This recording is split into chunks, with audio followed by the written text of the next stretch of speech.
All right, now I already put the black on. I am not a pinstriper,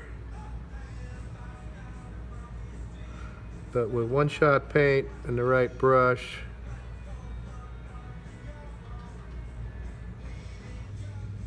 even a novice can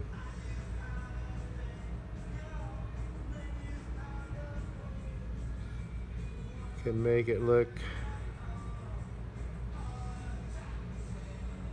not horrible.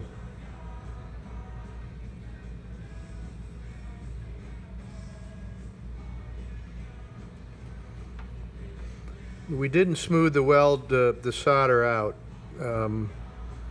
It's an old bike, it's not perfect, and I didn't want to compromise that joint by grinding it or sanding it. This has got to go on the next motorcycle, Cannonball, and I really don't care if my pinstripes are straight. I would rather have a tank that doesn't leak.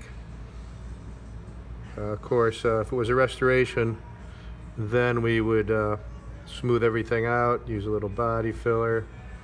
But this is kind of a touch-up, and it's just a battle scar from the last Cannonball, so we're not trying to hide it, just correct it. And it ain't great, but from 10 feet away at 30 miles an hour, who's gonna know the difference?